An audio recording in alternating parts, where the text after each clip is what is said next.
Hello, আসসালামু আলাইকুম everyone. It's me জারা রাম্মু। চলে আসলাম আরেকটি ছোট্ট ভিডিও নিয়ে। সকাল সকাল ব্রেকফাস্ট করেই চলে গেলাম গলফ ক্লাব মাঠে। ওয়াও, গলফ ক্লাব মাঠটা এত সুন্দর, জাস্ট ওয়াও। যেদিকেই চোখ যাচ্ছে খুবই সুন্দর লাগছে। অনেক উঁচু উঁচু টিলার মতো আছে, একটু নিচে নামলেই পানি, আবার উপরে ওঠার মতো টিলা, অনেক সুন্দর।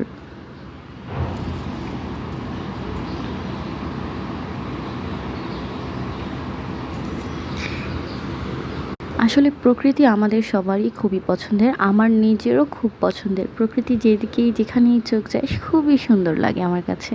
এই তো এত এত রাবার গাছগুলো দেখতেও খুব ভালো লাগছিল। তারপরে আমরা চলে গেলাম লাউয়াছড়া জাতীয় উদ্যানে। এইখানে গাছগুলো মানে বুঝতে পারছিলাম না যে কত বড় এগুলা। এখানে বানরের উৎপাত অনেক বেশি, অনেকেরই নাকি মোবাইল নিয়ে যায়, এই জন্য এখানে ক্যামেরাটা তত একটা ইউজ করা যায় না। এই তো আমরা একটা বানরের দেখাও পেয়ে গেলাম।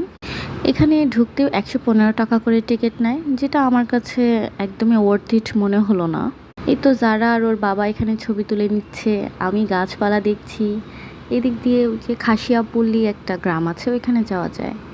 আমরা অত দূর যাইনি, আমরা এখানেই ছিলাম। এখানে একটু প্রকৃতি দেখে দেখে চলে এসেছি, আমাদের এত সময় ছিল না। এই সেই বিখ্যাত রেল লাইন যেখানে আমার আছে জল ছবির শুটিং হয়েছিল। রেল লাইনটা আমার কাছে খুবই সুন্দর লেগেছিল। এটা অনেক সুন্দর, এখানে ছবি তোলার মতো স্পেস অনেক। এই তো শ্রীমঙ্গলের স্পেশাল 7 রঙের চা।